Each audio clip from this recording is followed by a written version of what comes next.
Hi, everybody. Welcome in. How is everybody doing today? I'm so happy to be here with you today. We are going to be talking about how and why to use keywords when it comes to learning how to read tarot. So I'd love to hear, where are you on your tarot journey? What are you working on right now? I know that we have a lot of people at lots of different levels in their tarot journey. Also, let me know if you can hear me. Hello. Welcome in, everybody. So, I've been having a lot of conversations recently, and I've been talking to a lot of people about how to create a study deck, why to create a study deck. And I thought this is a great time to kind of talk to everybody about it. Thanks, Storm. I really appreciate it. So this video is definitely going to be for you if you are feeling frustrated trying to learn the meanings of all the cards. If you've been trying to memorize all the meanings of the cards and you're finding that you just can't do it. That was me too. I tried. I had all the guidebooks. I had all the books. I had so many decks. And I was trying to memorize the cards. And I just couldn't do it. Honestly, I think it's impossible. If you have managed to memorize all the cards without using keywords, please let me know, because I could not. I could not do it. And so what this leads to, if you don't know a good method of learning tarot and you are pulling from guidebooks and you're pulling from books and you're trying to memorize, and you're feeling frustrated, a lot of times I feel like most people just give up, right? Hi, guys. Hi, Kiki. Thanks, guys. Welcome in. So, if you've been feeling like you have been trying to memorize the cards, if you've been feeling like you have been trying to learn and you feel stuck and you've been feeling like it's hard and you don't know which direction to go in your tarot journey, this video is absolutely for you. Hi, Tanya. All right. So, first and foremost, in order to make a study deck, in order to really embrace this method, the first step is really deciding on a study deck. So I'd love to hear, do you guys have a study deck? What study deck are you using? I posted in the group. I'm going to show you guys real quick. I posted in the group that I was going to be talking about study decks. And I said, do you want me to give you thoughts on a deck that you're considering using to study with? Drop the name below. So if you want my feedback, let me know. Tanya says, Light Seers. I love that deck. I absolutely recommend it. It's really good for beginners. So there's a few things that are really important when it comes to being a beginner and learning how to read tarot. Hi, Vanessa. You're so welcome, Eileen. I'm so glad that you're here. Okay, so as a teacher, the two most important things for me, I really like for it to have traditional symbolism within each card. I think that that's a really good thing to have, because when you have traditional symbolism, you'll recognize those cards really easily when you do start moving on to new decks. It's not an essential, but it's definitely a plus. Another thing I really like to look at is there emotion in the card? Does the card feel like, so Tanya had mentioned Light Seers. So let's take a look at the Light Seers deck. One of the things that I really love about the Light Seers actually is how expressive it is. So for example, let's pull up some Major Arcana cards. Can I make this bigger? Maybe not. I think that's as big as I can make it, guys. I guess I can do this. Okay, so when it comes to the cards, they're very expressive, right? The Queen of Cups here, you can see that she's very much in her intuition. This apatheticness of the Four of Cups is really celebrated here. Let's get a better picture. I don't think that this is exactly what I wanted. Let's see here. Okay, this is good. It has a good assortment of different cards. Okay, so when it comes to the Light Seers, it's really expressive. this is very meditative as well. It really has the emotion of like intuition, meditation, stability when it comes to emotions. Um, Here we've got a lot of intuition going on here. Look at the joy here in the Hierophant. Look at the joy in the family in the Ten of Pentacles. So one of the things I really like about Light Seer specifically is that it expresses all of these cards really express the energy that comes from each and every one of the tarot cards, because tarot, it's all about energy, right? I have keywords, and I'm going to talk a lot about keywords on this call, but each card has an essence. It has an energetic essence and imprint. And I think the Light Seers Tarot is very expressive when it comes to that essence. And so that's number one, is like, as a teacher, I love for you to have the traditional imagery. So for example, this High Priestess, we've got the two drapes, we've got the black and the white for the balance in the symbolism here. We've also got, the meditation. So we have a lot of the same symbolism so that you can recognize it in other decks. And we have the emotion. One thing that is absolutely essential, I think, is to not have a pip deck. Does everybody here know what pip decks are? Let me show you. What is that one? Wild Unknown. So the Wild Unknown Tarot is a very popular tarot deck, and I think that it's beautiful. And it's just not great for beginners. I'm going to show you why if I can't. Oh, it's right here. It's way too small. All right, let's see. So in the Wild Unknown, here's an example of this. You can see that there's one wand in the Ace of Wands. There's two wands in the Two of Wands. There's three wands in the Three of Wands. But there's no picture showing that expressive nature of the energy of the card, right? So the Two of Wands is all about looking out and finding a path. It's making a plan. But you would never know that by looking at this card. However, Two of Wands, Light Seers. With the Two of Wands in the white Light Seers deck, you're very clearly like looking out the window, making a plan for something. She's got the world here. She's looking out, trying to decide what she wants to do. So having these expressive pictures here helps you with your intuitive readings, but also helps you to make that association with each and every one of the cards. Wild Unknown is just symbols, right? Some of the symbols are here, but not the expressive imagery. So hello, how are you, Padma? Hi, Cindy. Everybody's popping in now. Welcome, guys. All right, so let's look at some of the decks that people put here. I use the Last Unicorn for my study deck. I keep it in my purse at all time. Vanessa actually just graduated. We're going to be announcing that soon. Just got certified. So these look like shares, not like, hey, can you look at this? Maybe for Courtney, let's look at the Pagan Tarot. And I'll give my feedback on it. So one of the things you probably want to avoid too when you're looking at your first tarot deck for study is making sure that there's not a whole lot of renamings. So my first study deck actually had a bunch of cards renamed, and that made it a little bit difficult. Okay, so I love that the Two of Swords here, it does have like the symbolism. We've got the two swords. We've got, the eyes covered.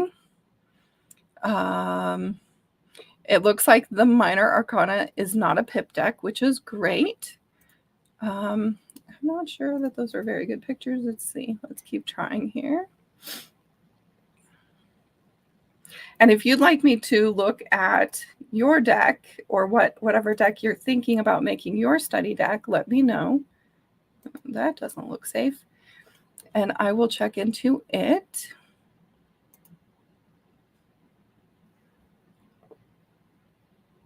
I think the one thing about the Pagan Tarot, we have a video. I think one thing about the pagan tarot that I'm kind of noticing is that I'm not seeing any of the traditional symbolism really. Or, I mean, not any of it, but not maybe most of it. Let's see. One of the things that's really useful, guys, if you're thinking about purchasing a deck, is to go through and watch flip throughs on YouTube. This can be really, really nice so that you can really see what's in there. So the Chariot's cool. It has the car, which is great. Strength. I actually like this deck. I think it's really good. It's very modern. Definitely a little bit different than we're used to seeing, but to me, it definitely feels like it has some of the symbolism. It feels like it's expressive. So I like the Pagan Tarot.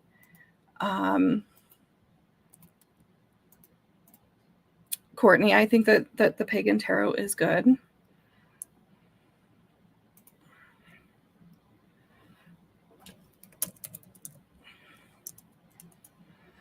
All right. Karen says, I have a few that I haven't used yet. RWS. The Rider-Waite-Smith is always a great choice, guys. It is the original. I noticed that for me, my very, very first deck was the Rider-Waite-Smith. It was slightly stylized, but I couldn't feel like I was connected to it. So in addition to having it be a good deck for beginners, you do want to have some sort of connection with it. You want the aesthetic to speak to you, and you want to feel good about using it and excited to use it. Yeah, I love that. Storm. This is my Duix deck. Oh, the Tattoo Tarot. I would love to work with. Okay, Heather, this is not a deck that I recommend, and I'm going to show you why. Just for beginners. This is for something like this. If you have a deck like this doesn't mean you'll never be able to use it. Just it's not the best deck for your first deck. I love the Tattoo Tarot. It's beautiful. But if you look at these are very, very, very, very, very pithy. So just like I showed in the Wild Unknown, we have the Ace of, I think these are Wands, the Ace of Wands, the Two of Wands, the Three of Wands. There's no picture showing you the energy of the card, which means you have to memorize, right? And I think the point of using keywords is to not memorize.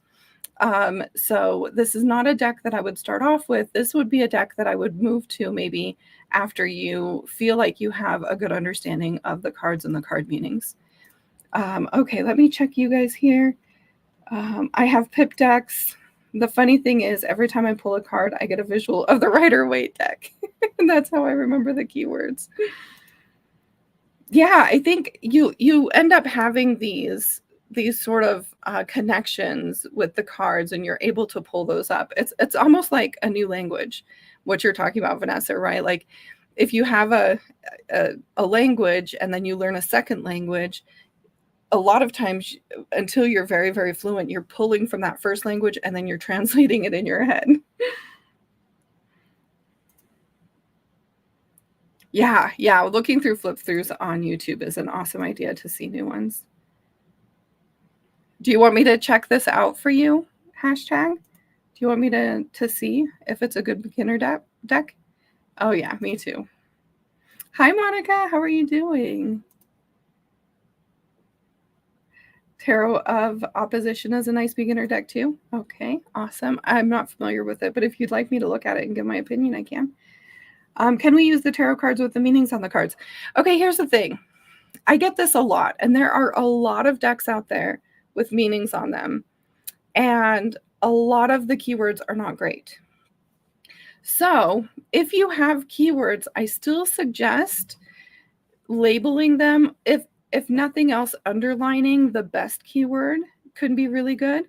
Okay, yes, hashtag. I will check that out. So if you're using a deck with keywords on it, I would not just like let that be my deck and not really look into the keywords and figure out which one's best for you and mark one specific keyword. And I'm going to talk about that next, but let's check out this deck. Is it Moni? How would you like me to refer to you? Okay, it's Broke Bitch Tarot. Let's check it out. I'm like screaming at my computer over here in cap locks. All right. Oh, that's so pretty. I love the aesthetics of that. That's great. Um,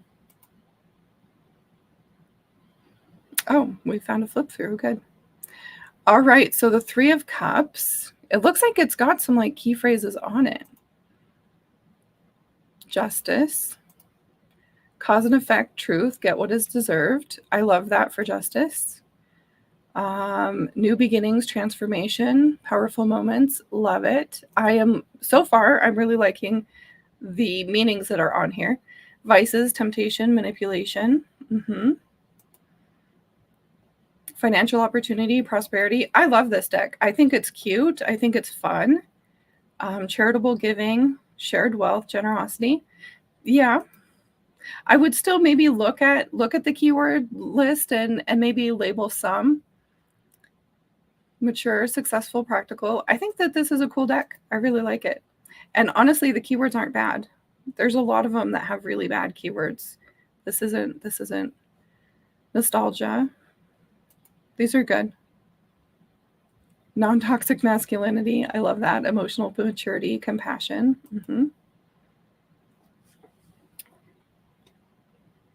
Yeah, I really love this deck. I think it's really good.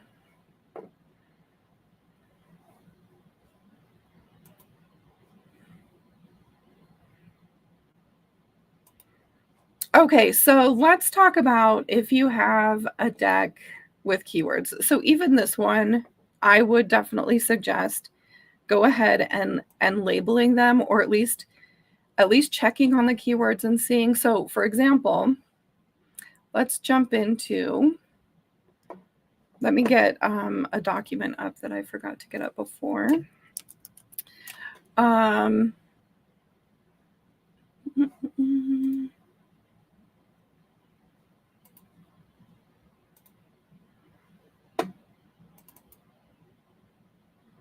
So I'm going to be sharing this Tarot Learning Made Easy that I've created. If you would like this Tarot Learning Made Easy, go ahead and drop like a purple heart in the chat and I'll get back with you after the video, after this live. Or even if you're watching the replay, feel free to just drop a purple heart and I'll message you and I'll get this to you. Okay, so when it comes to putting each keyword on your card, I've actually provided a keyword cheat sheet here in this guide. And so if you have a deck with keywords, what I want you to do is really check them over. So here we have the Two of Swords, at a crossroads, avoiding the truth, tough choices. I actually really like these. You can see that my Two of Swords is decision. So on this keyword cheat sheet are the bolded keywords are the best keywords that I found, that the ones that I really like. They're some of my favorite keywords. And so decision is pretty similar to at a crossroads, avoiding the truth. So you might think, yeah, these keywords really do give me the essence, stalemate, avoidance. These keywords really give me the essence. I don't need to do anything. Or you might find one where you feel like, so the Page of Cups, daydreamer, leading with a heart, and sensitive. I like all those, but you'll see for my Page of Cups, I've got idealistic, intuitive, inspiration. So you may like one of these keywords better. And then what I suggest you do, if you have a really nice deck that you don't want to mess up, you just put a little tiny piece of washi tape on it. And then with an ultra fine tip Sharpie, you're going to write in the keyword. And so here in the High Priestess Tarot School, when I talk about creating your study deck, I talk about 3 different ways you can label your cards. And so no matter what deck you choose, your next step is to label your cards. One of the biggest questions I get at this stage is, can I put more than one keyword on my card? And the answer is yes. However, you have to ask yourself, am I a person that likes having a lot of options, or do a lot of options make me feel overwhelmed and overthink things? If you're the type of person who feels overwhelmed and you start to overthink things with too many options, I recommend one keyword. One keyword is enough, and that's exactly what I did with mine. And I was able to have that jumping off point and then add on to it my intuition, in addition to the context of the reading, and I was off to the races, right? One keyword is enough to get started, because as you continue your tarot journey, so you're going to create this study deck and you're going to start doing readings. As you continue your tarot journey, you're going to start building more and more meanings.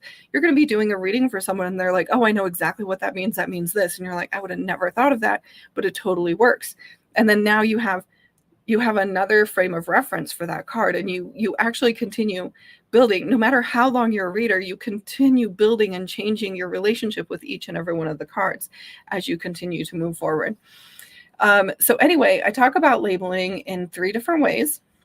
So the first way, like I said, is to put a little piece of washi tape on your card. You can see here, I have the little piece of washi tape with the word risk on my Fool card. This was the first deck I ever labeled. You can see this says potential instead of the Fool. I recommend making sure each of the cards actually say the real card name, because that's going to make it easier, as you move on to new decks and other decks. There's the cool thing about the washi tape is you can easily peel it off. It's very removable and it doesn't mess up your cards. So you can add your keywords that way. Another way that I suggest that you can add your keywords is writing it along the border. And then if you ever want to take your keywords off, you can just cut off the borders of your cards, thereby removing all of your keywords. It's kind of a lot of work. I've actually made one of my decks borderless, and it's not the easiest thing to do. And then some people just write it directly on the card. Like, you can just write it anywhere on the card. You can write your keyword on there. Obviously, you won't be able to remove it, but honestly, I love using my keywords when I'm doing readings. When I do in-person readings, I still use my Light Seers deck, which is labeled with the washi tape. I talk about my keywords during readings. I talk about what that keyword means to me. I talk about any emotions or feelings that it brings up for me. And I let them also tell me what that keyword means to them. And so in your readings, you can totally use cards with your keywords still on them. I think for a lot of us, we're like, oh, but that's gonna make people think that I'm a beginner, but that's just not true. Okay, so any questions about this before we move on? And like I said, I do have the keyword cheat sheet so that you can go through each and every card individually. You can look at this cheat sheet. You can kind of understand the essence of the card based on this cheat sheet, and then you can assign a keyword. Something that I also like to really say is, like, the 3 criteria you really want for your keywords. Is it accurate to the card's core meaning? Is it flexible enough to be used in all different types of readings? And do you have a personal association or connection to that keyword? Any questions on the labeling of your study deck? So this is really the first step. In the High Priestess Tarot School, the first step is the foundations of tarot. And if you'd like me to do a live video on that sometime too, I can do that. Learning about the foundations is actually a really powerful first step. But the thing of it is before you can really do readings with this method, you need to have that study deck. You need to have those keywords. Vanessa says, I require lots of options. It's like coloring with many colors. I use the cheat sheet and keywords pop up for me. Yeah, actually, the keyword cheat sheet used to be an Excel document that I created. It was not nearly as pretty. I just had this Excel document. I made a picture with it with all of these keywords, and then I would use it as my monitor screen, which was great because I was doing a lot of live readings on TikTok. I have these 2 monitors. So I would just be, on my phone on TikTok. And if I was using a deck that didn't have keywords, I could, especially the court cards, those are the hardest, aren't they? I could always just look up on my screen and see all of those keywords there. And that was really helpful to me. Does using washi tape hinder shuffling? This is a great question, Eileen. So as you saw with this deck here, let me go back to this one. This is actually kind of funny. And let's see. Okay, so with this deck here, the first one that I ever made, I actually put all of the little piece of washi tapes on the bottom left corner, so they're all pretty much in the same spot of the cards. Well, something that I wasn't realizing when I first did this is that it's gonna create a lot of bulk to your cards, especially at first. By the way, with shuffling and over time, that bulk wears down. And, for the most part, you're not gonna be shuffling unless you're very careful about, reversals and stuff like that, you're not gonna be have them always on that same corner. If you have reversals shuffled into your cards, they're gonna be in 2 different corners. But I do suggest now, because that corner was so fat, if you are going to put a washi tape on every single card to, like, scatter it along different placements within the card so that it's more evenly thicker. But like I said, over time and shuffling, the washi tape will wear down a little bit and become thinner. And no, it didn't affect my shuffling at all. Anybody else here who's labeled their cards with washi tape? Because I know there's probably people here live with us who have. Let us know if it affected your shuffling at all. Oh, thanks, Vanessa. Yes. That was a really fun 3-day event. All right. So if you guys don't have any questions about that, that is your first step. You're going to label your cards, pick a keyword for each card, label each card, and then you're going to start doing readings. In addition to that, you're going to be building your relationship with your cards. So in the High Priestess Tarot School, we have the Tarot Journal. And the tarot journal is set up so that as you start doing readings, maybe you're doing one card pulls for yourself, maybe you're doing readings for yourself or others, you're also spending a little bit of time dipping into each of the cards and what they mean to you. So I have this journal. It's available on Amazon. It's available in the High Priestess Tarot School. But basically, you can just use your journal and ask yourself, like, what is your relationship to this keyword? So for example, for the Fool, I have risk. So it's all about journaling about each of those keywords and seeing what they mean to you. This is going to help you start to build even more associations with that card. So risk, what is my relationship to risk? I've always been really risk averse. I like being comfortable. So I might start writing something about that. I love being comfortable. I love being in, my own little comfort zone. Taking a risk is really hard for me, and it's something that I didn't do when I was growing up. Recall a time you've experienced or needed this energy. What were you thinking and feeling? Maybe I would think about, like, when I got divorced, that was very risky. I didn't know if I'd have enough money to survive. I didn't know what would happen in the future, or if it was a really bad choice, or et cetera, et cetera. So maybe I'd write a little bit about that. So we're thinking about some time that I may have needed that. What advice would you give that version of you? So now we're starting to look at, like, what advice this card could be giving if we pull it for ourselves or for other. So for the Fool, I think of, like, jumping into it, like trusting the universe. I love the light seers. And, she's doing this, like, trust fall off into the universe. I love that version of the Fool. And I always think of that when I think of the Fool, of, like, holding on to your passion, holding on to your crystals, and trusting the universe. And I think that the Fool really does embody, like, this beginner's journey and this trust of the universe. And so I would write about something like that. And so what you start to do is you build your own association so that you're not relying even on the keywords, because you are getting to know each card.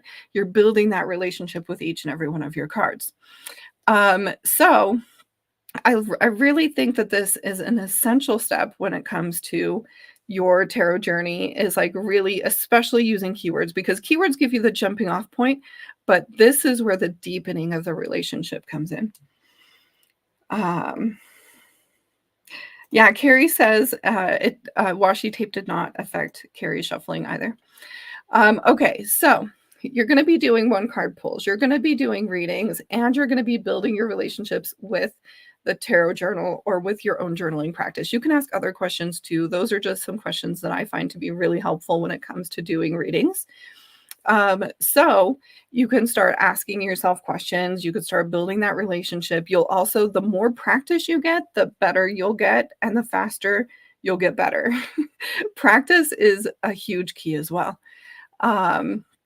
So Any questions about building your relationship with your card? Did you guys want me to talk more about how to actually do a reading with your keywords? So I get a lot of times people tell me I have a hard time putting the story together. Anybody else experience that? Even with the keywords, even with the meanings, maybe having a hard time putting the story together?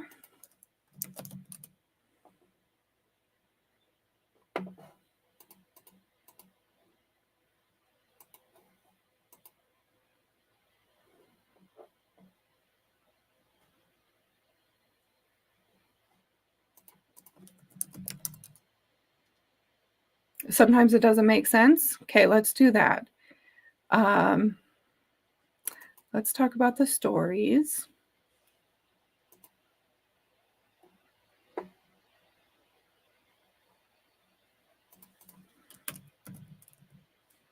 Putting together the story. All right, so I'm going to go ahead and share my table now. Let me know that you can still hear me. And let's do a reading with keywords. Oh, Vanessa, it's taken a lot of practice to figure out how to create that flow. Okay, so here's the key, guys.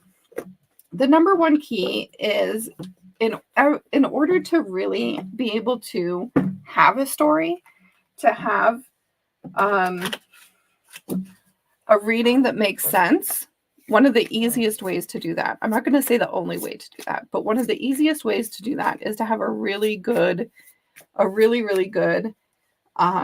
spread. So do you want me to do a demonstration for one card pull and a demonstration for like a 3 or 4 card pull?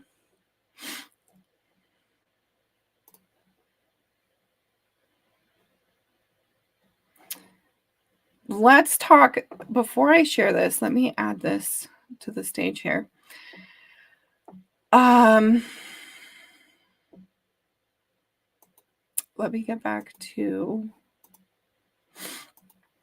this Tarot Learning Made Easy. Let me grab the 225 power questions. So let's talk about doing one card readings first. Okay, lots of yeses here. Okay, let's talk about this first for Sharon, because this is definitely like still related to the keywords. So before we go on, let's talk about this with Sharon.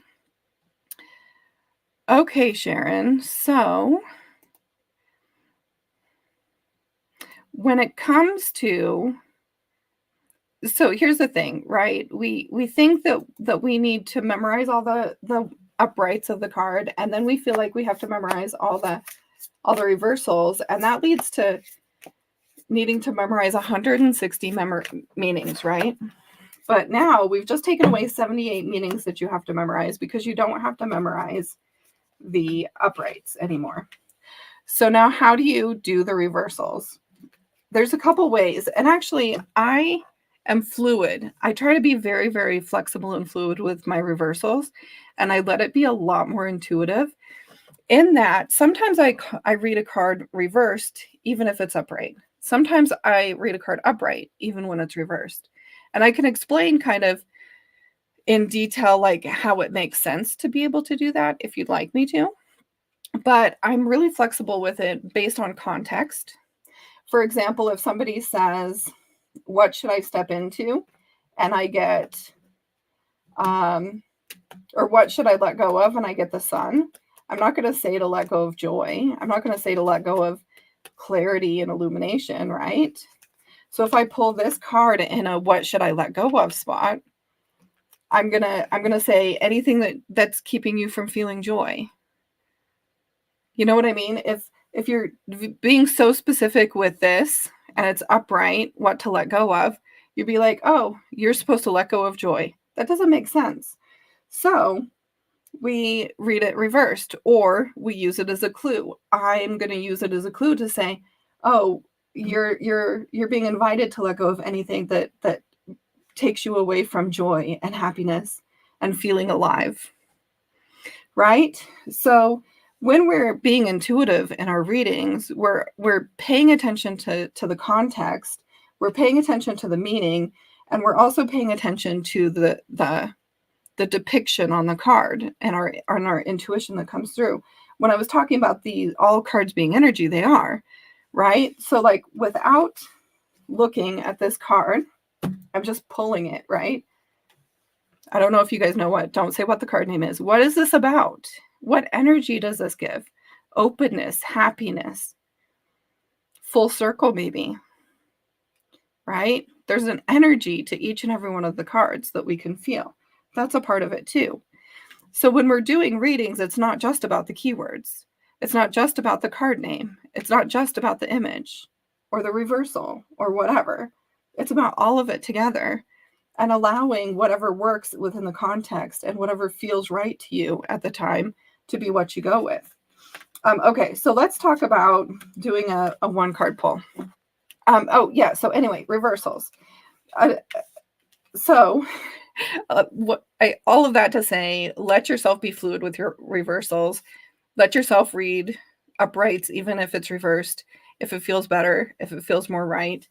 And when it comes to reversals, I just think of the shadow side. What's keeping them from that? So completion, maybe feeling incomplete, having a situation be incomplete, not being able to get to that final stretch to complete something or to feel complete within a personal growth, right? Because the major arcanas are all about these big moments along the way. So the world card reversed could be not doing that final thing that gets you to that state of doneness, completion, full circle, so that they could start something new, or so that you could start something new.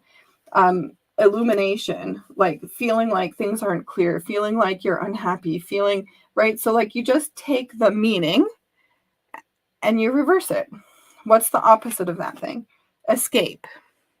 Maybe not allowing yourself to leave a situation, letting yourself be in a situation that you know isn't right for you, right? Could be the opposite of escape. And so just kind of allowing yourself with those keywords to ask yourself, like, what's the opposite of that? What is keeping me from that sometimes? What clue is this giving me for that context or that question?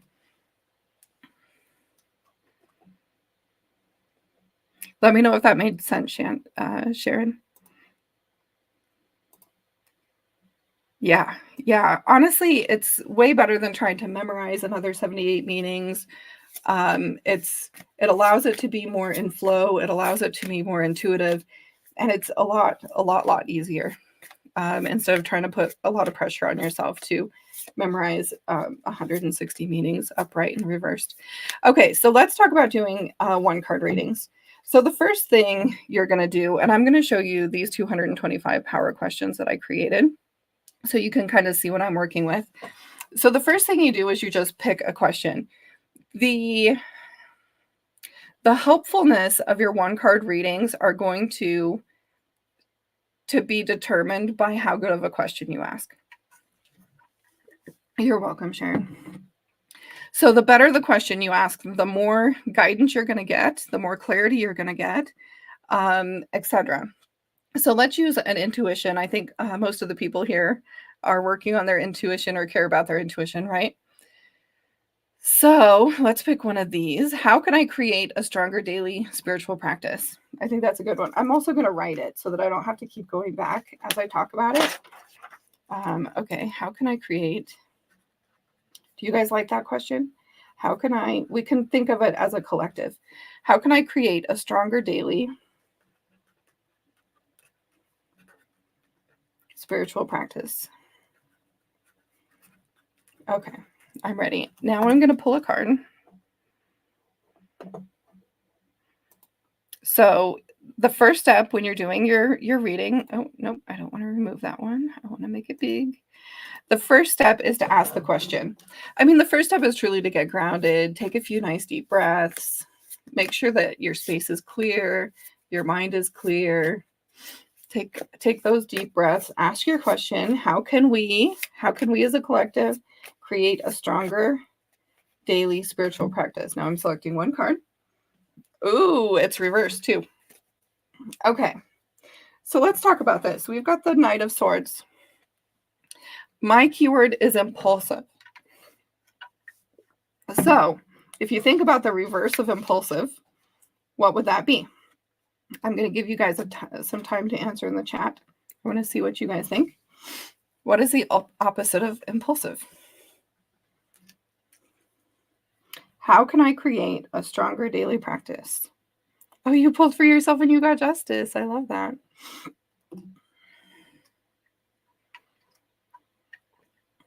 So first we're going to look at the book meaning, impulsive. Content. I think like mindful would be a good one. So like to not be impulsive means to be thoughtful, mindful. Any other ideas, guys? Intentional. I love that word for this. Yes. Thoughtful. Mm-hmm.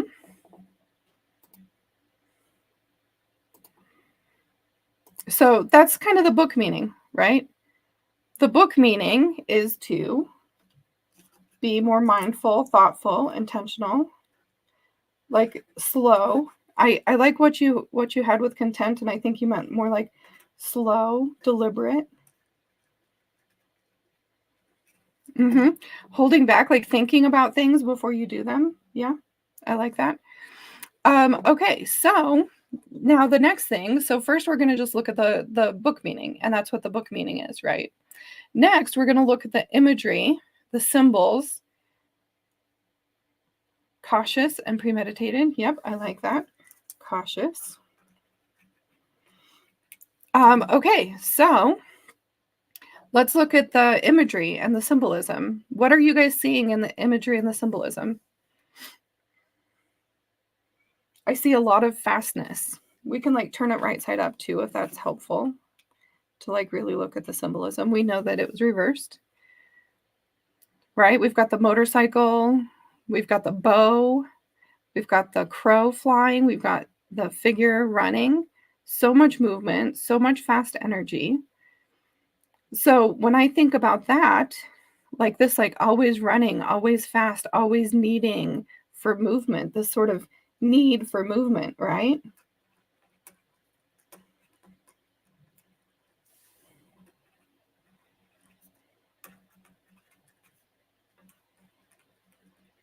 Yeah, chasing behind instead of being ahead of. Yep, racing forward.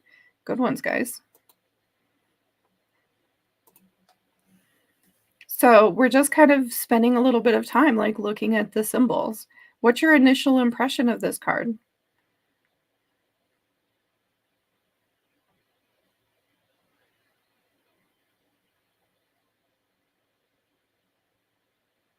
This card could be going after something if it was upright, right? It could be like racing ahead and doing the thing and going after it. However, reversed, maybe it's like slowing down and stop trying to go after everything so much so fast. And being tired. Yeah. Looking at it makes me tired. What emotions or feelings do you get when you look at the card? To me, it feels like stress. It feels like too much and running after things and not taking time to slow down. Especially in the context of the question, right? So we just sit and we look at the imagery, the initial, this is part of the intuition piece, right? What comes up when we look at it and we really look at the energy of this card. So now let's look at it again with both. So the question was, how can I create a stronger daily spiritual practice? We've got mindfulness, intentionality, cautiousness, deliberateness. When it comes to the impressions, like slowing down, stop, letting ourselves breathe, letting us have time for spiritual practice or mindfulness. How many times, I know for me it's been a lot, how much of the time have you been like racing and you don't have time to do a little bit of mindfulness or meditation? You don't make time for it, right? Going into battle, I love that. Focus on intention. Yes, intentionality, 100%. I really like intentional for the reverse of Knight of Swords. I think that that's a great word. And so then, especially if you're having any difficulty tying it together, you ask the question, does this card directly answer the question, or does it give a clue to the answer? So if you think of this being a clue, how can I create a stronger daily spiritual practice? I mean, honestly, like the four of swords would be great for this, right? More meditation.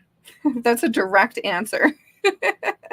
This feels more like a clue, right? So to let go of the hustle and bustle of daily life and to give yourself time for intentionality and mindfulness and thoughtfulness. So it's kind of a clue that gets us to the answer. And I think a lot of times we're really expecting a very direct answer to the question, and it's not usually like that. And then the last step when it comes to doing your one card reading and making it be very powerful. So we got a lot of clarity here, right? We got a lot of clarity on what we needed to create a stronger daily spiritual practice. Now we have to put it into a place where we can follow through with it. So this is where the good stuff happens. And this is when you ask yourself, okay, what advice have I just gotten? What action steps can I take? How can I apply this to my daily life? So with everything that we've learned from this one card pull, how can we apply this to our daily life?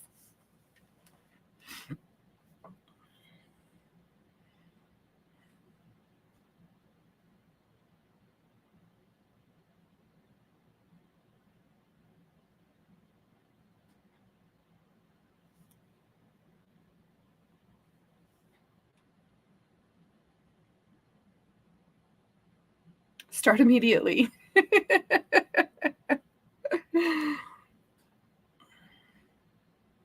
Yeah, I mean, you could literally start immediately after you pull this card and say, okay, I'm going to stop and I'm going to do a meditation. As soon as I'm done with this reading, I'm going to stop and I'm going to do a meditation. That could be absolutely fine, a good way to apply it.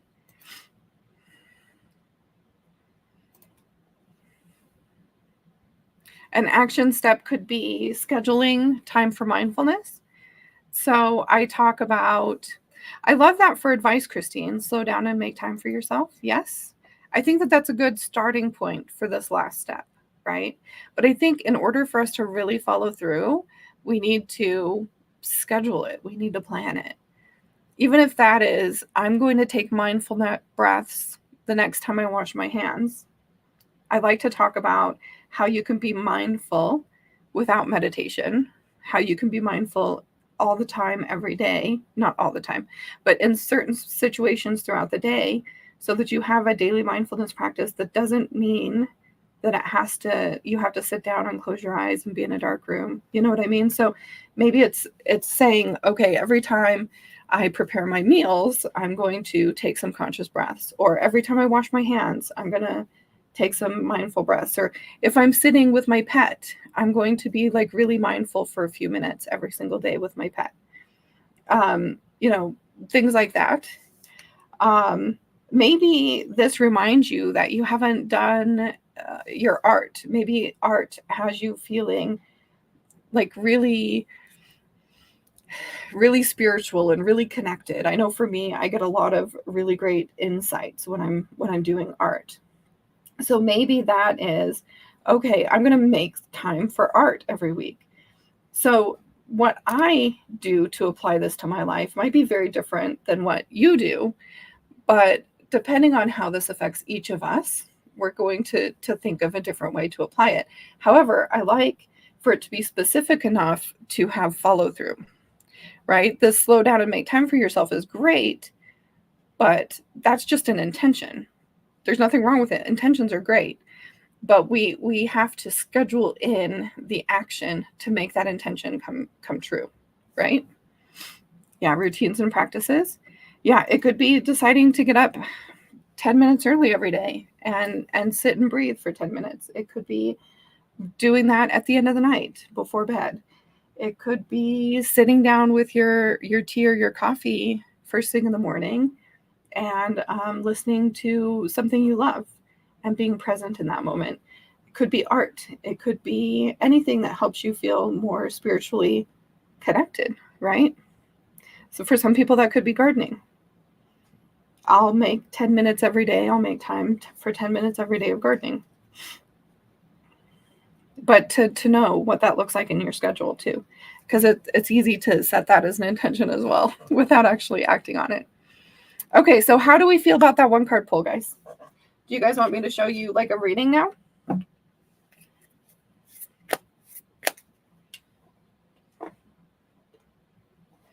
By the way, in this 225 power questions, we were following this exactly. It's the very last page here in this 225 power questions. And it's a journal page for your one card pull. So we followed these steps exactly.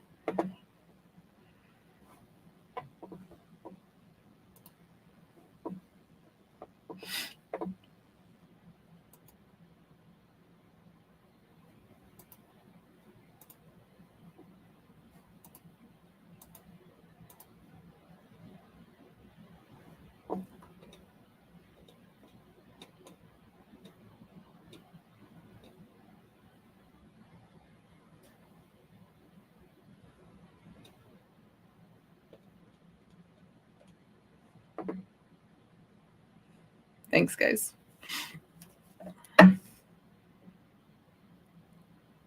I'll get it to you, Vanessa.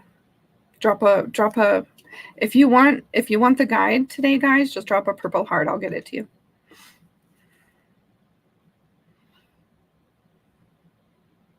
I will be doing a training too, Vanessa, in High Priestess Tarot School with the 225 power questions.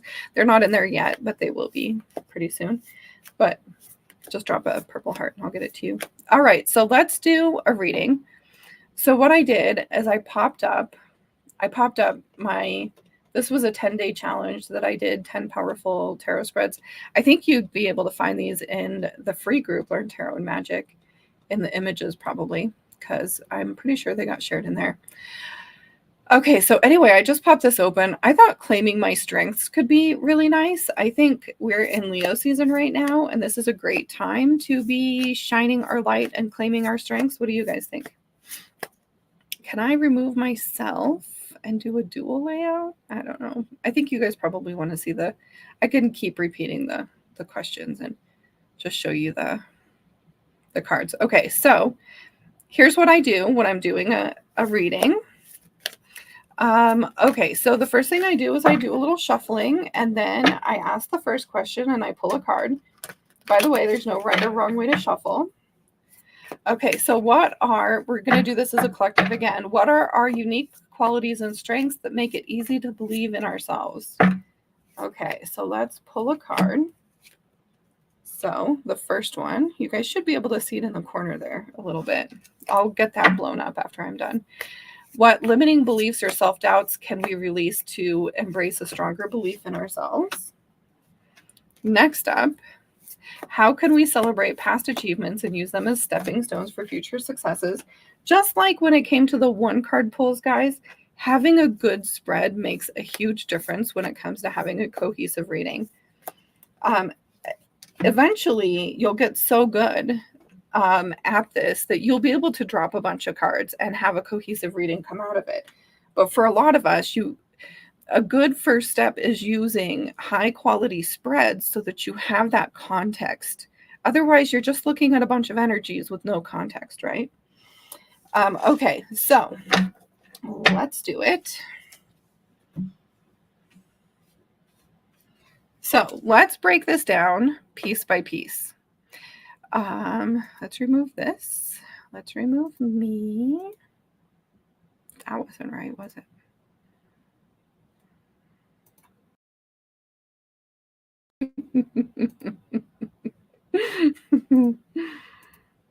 I'll get this right, I promise.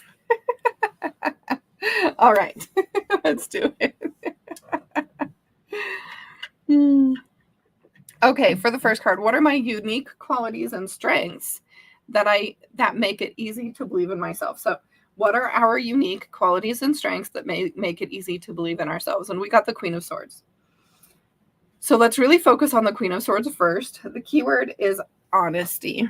What do you guys think that means? What are our unique qualities that make it and strengths to make it easy to believe in ourselves.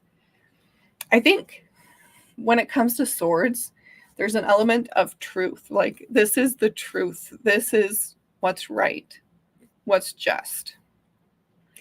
And so to me, this feels like, because you're you, because your truth is to believe in yourself, because spiritually we're meant to believe in ourselves. It is our honest truth, right? So that's maybe where I would take this card if I got it there. Having a strength of being honest with yourself, I like that as well. It's not that important, Eileen. I actually make all of my spreads, for the most part, this circular 4-card spread. I kind of like that it like wraps back around in a circle, kind of ties everything up. I'm pretty deliberate when I make my spreads. And so I have a bit of a theme to them, but you know, there's a lot of people that are much more creative with the placement than I am. What's important is to know which card you pulled in which spot. Yeah, she is a straight shooter. Being your true self. Yep. I like that. So yeah, your strength could be being honest with yourself. It could be telling what's real. Your strength could be your directness and honesty. Your truth could be your thoughtfulness, because you know the swords are all about thoughts and being really real with yourself or being really real with others. Those could be your strengths. Okay, let's move on to the second one. What limiting beliefs or self-doubts can I release to embrace a stronger belief in myself? And we've got the 4 of Wands. Milestones, right? My keyword for this is milestones. So what limiting beliefs or self-doubts can I release to embrace a stronger belief in myself? I haven't made it far enough, right? When it comes to milestones, right? Like, maybe a limiting belief is I haven't done enough. I'm not good enough. I will never get there. I will never meet that milestone. I still haven't met that milestone, even though I've done things, right? That's definitely how I would read this, but there's also other ways too. What do you guys think? What limiting beliefs or self-doubts can I release to embrace a stronger belief in myself? You can even say any belief that keeps me from celebrating the milestones, celebrating the steps along the way. What belief is that? I could go even deeper and say, okay, this is any belief that keeps me from celebrating myself. What are the beliefs that keep me from celebrating myself? So when we treat these not as an answer to a question, but a clue to the answer, that's where the magic lies. To remember how you got so far. Yeah, exactly. I mean, the essence of this card, especially in reverse, is not celebrating the milestones, not noticing all of the amazing things that you've done. Exactly.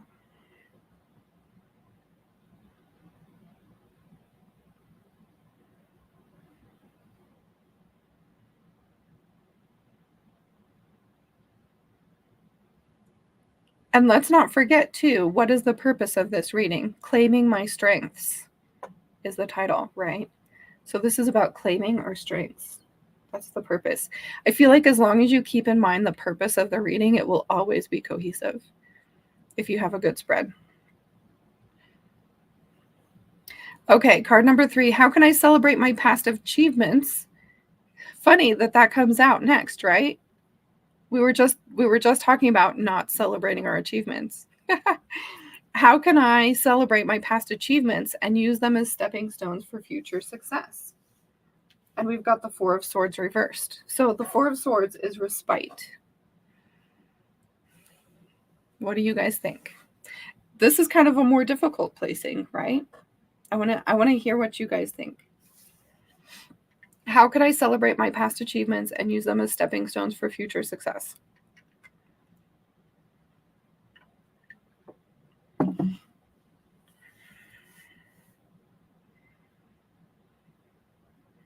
We can look at respite, which is like not to do anything. It's to take a break. So the opposite of taking a break is what? doing something. We can look at the image there where she's like all wrapped up and she's in a little nest and she's all curled up in a bit of a fetal position. What is the opposite of that?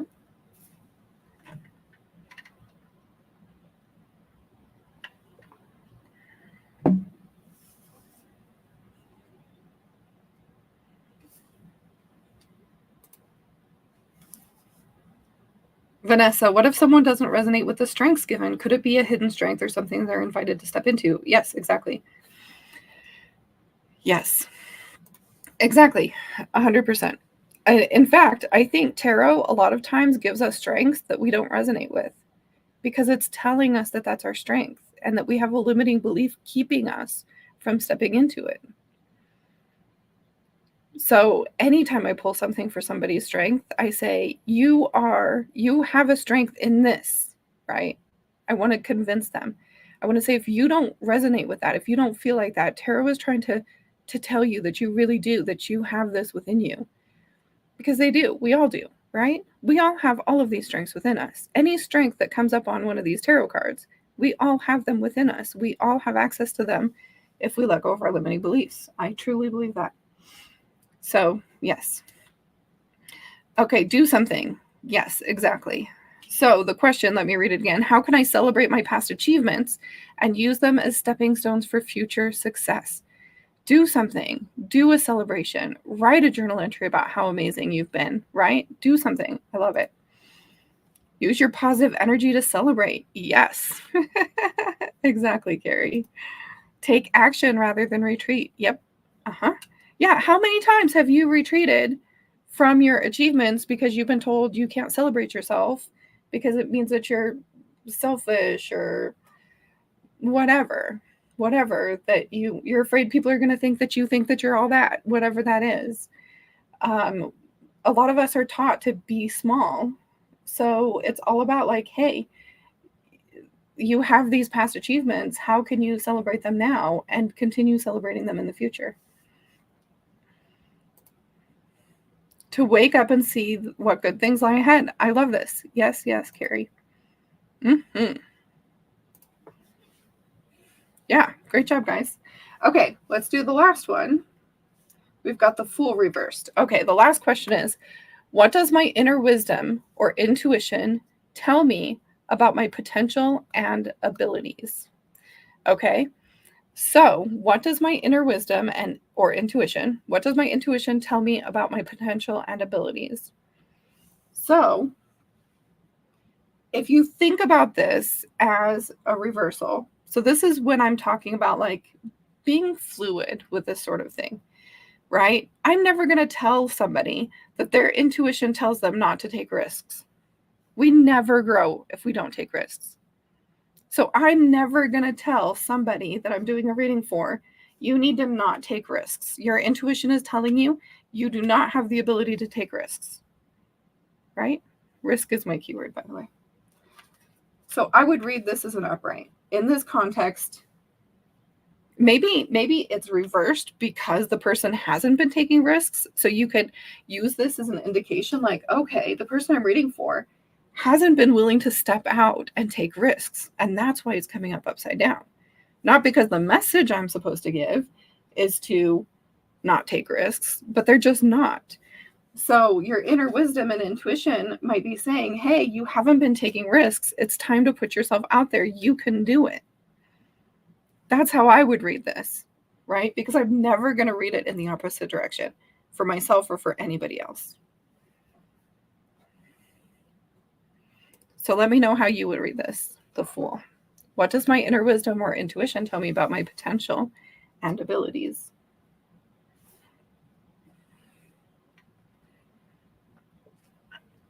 Maybe it's that you can trust the universe. This was the trust fall that I was talking about. You know, she's got her crystal in hand and she's doing a trust fall backwards into the universe.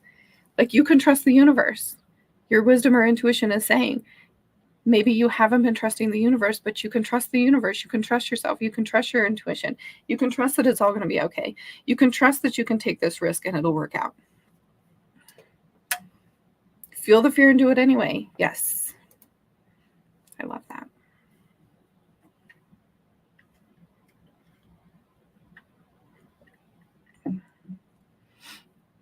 And so I just want to say, this gets easier. When you're first starting out, you don't have as big of a rapport with each of your cards. You don't have as big of a relationship with each of your cards. And so you may have to sit with something for a little bit and think about all the aspects of your keyword and how it could relate to the question. Oh, yes, step into your power and take the leap of faith. Trust yourself. Yes. Exactly. Step out of my comfort zone. Yes. Okay, so we've read all 4 of the cards, right? We have a general idea of the unique qualities and strengths, being honest with ourselves, and possibly other people, and maybe even that your strengths are your truth, that you can believe in yourself because you can, because it's the truth, right? And then we've got this invitation to let go of limiting beliefs that keep us from celebrating ourselves. And then we're told to just do it and just celebrate ourselves, right? And then our last and final thing is your intuition is calling you to take a risk. You are able to do this. This is your strength. You can do it. You can celebrate yourself. You can let go of the limiting beliefs that are keeping you from celebrating yourself, celebrate yourself, and trust the universe, right? So now we have the whole story emerging.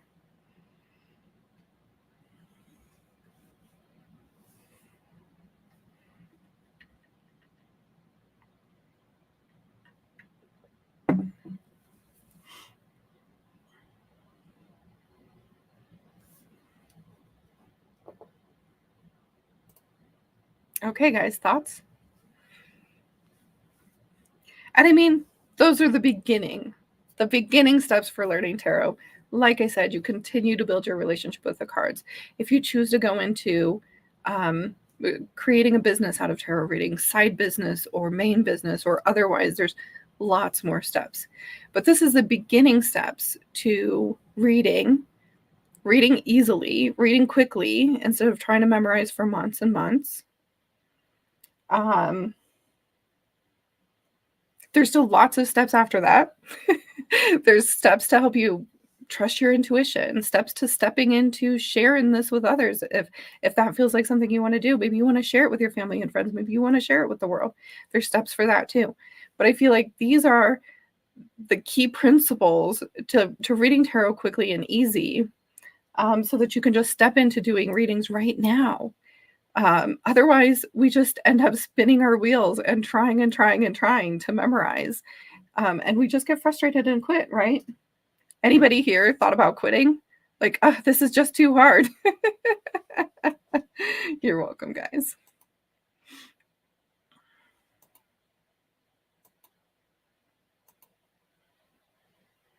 You can, Padma. Yeah. It's really all about setting an intention. There's lots of different ways different readers do this. If you'd like, I can tell you some ways. Yeah, I mean, I personally don't do future readings because I don't believe our futures are set in stone. But if that's something you want to do and it's something that you find fun, it is fun. I played around with it a lot as a beginner tarot reader. It's just something I don't do now because I just feel like our futures aren't they're not set in stone. So, oh, you're so welcome. I would much rather use tarot to help somebody get what they want, to know the steps that they need to take or the energies that they can step into to accomplish something, rather than to tell them if they're going to or not. Any other questions before we wrap up? Let me know, Padma, if you want me to go into like a bit of a demonstration about that, because we can talk more about timings if you like. But it's truly all about intention. So setting an intention and saying, like, if I get a court card, it's 3 months. If I get blah blah blah, right? For me, I used to just use oracle cards and I would look at the numbers that came up. Yeah, let me show you. So this is my method when I was doing a lot of those things. Solo layout with this one. So basically, if somebody said, for example, when will I get a new car? I would take one of my oracle decks. I'm just grabbing my crystal spirits. It's got a lot of cards in it, which is nice. And I'd usually just start off with 3 cards. So these have numbers on them, right? So that's a 7. When will I get a new car? We've got a 13. And then we've got a 35. So then I look at the numbers and I say, okay, like this is 8, this is 4, this is 7. Is it something that's going to require months? Is it something that's going to require days? I might say like within a month with this, maybe like think of these as days. If somebody thinks that, they're buying their dream car, maybe this is more like months. So like between 7 and 8 months, that would be 4 if we added them together. And a lot of times when I have done this, I get some really interesting things like a 3, a 6, and a 9, right? A 16 or like a 15 and a 3 and a 9.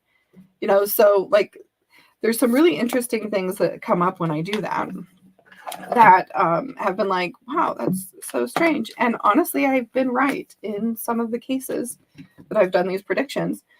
However, if you want to use a tarot deck, you could kind of do the same things when it comes to the numbers. We've got a 2, we've got a 6, and a 5. So maybe say somewhere around, 5 months or 5 weeks, even if you feel, and part of it's intuition too, right? Asking yourself like, and you can make it like, you can be like, okay, cups, setting an intention. Cups are days. Swords are weeks.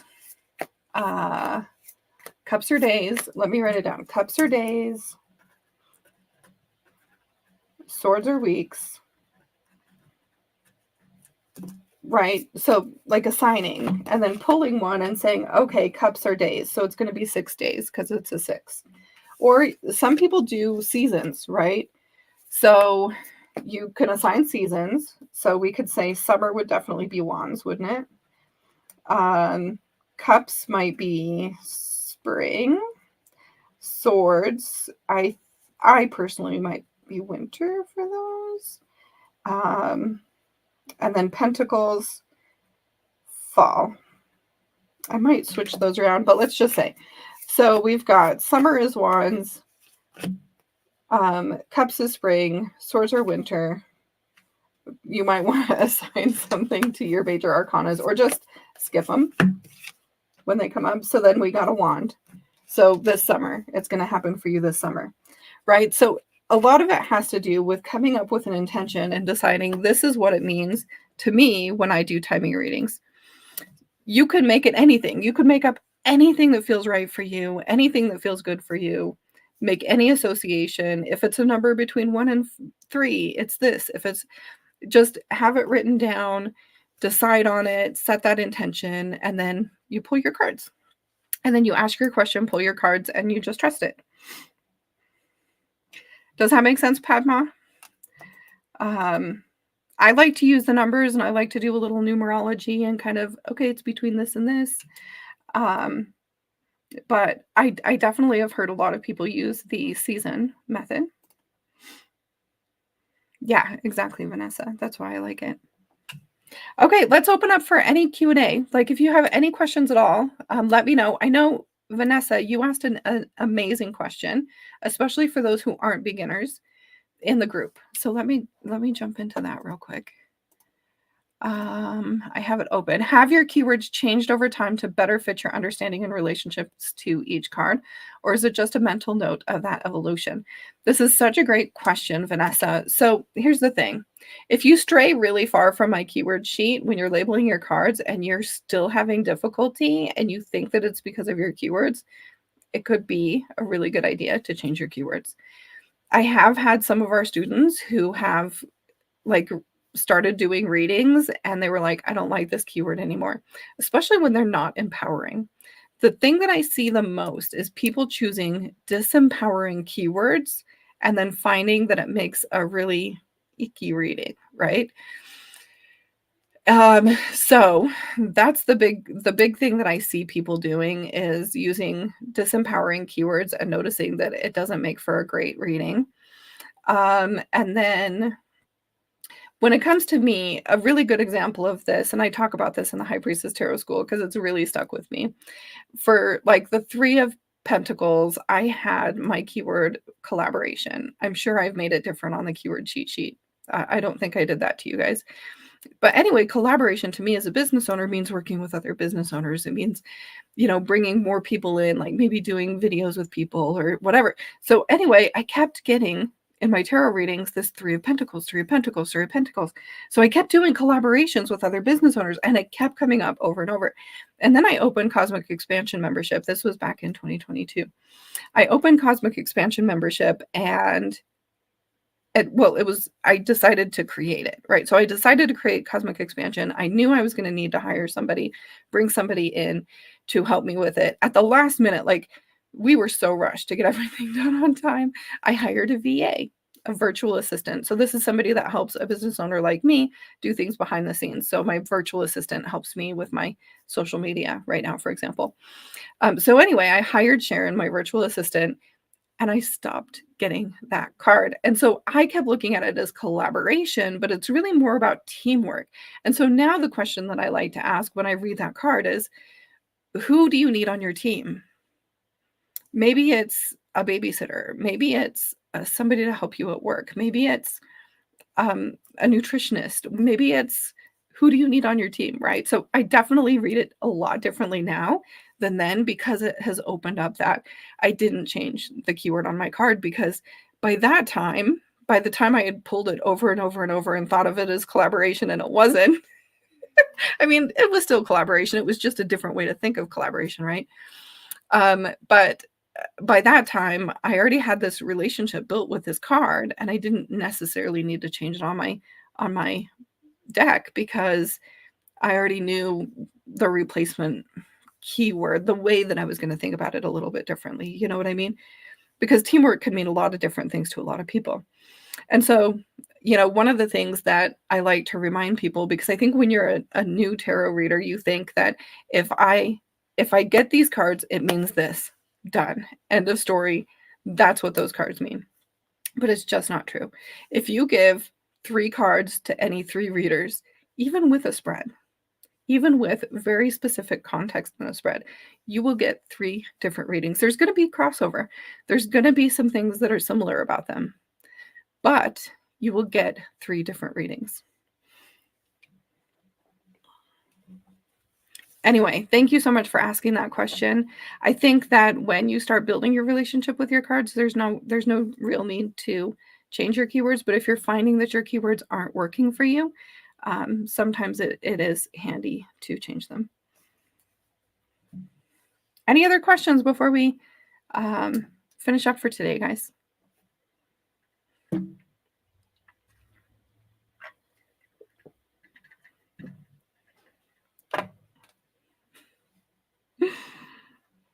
Alrighty, well, thanks for being here. I'm going to go ahead and get you guys your stuff sent out. I will be messaging anybody who has dropped a purple heart today.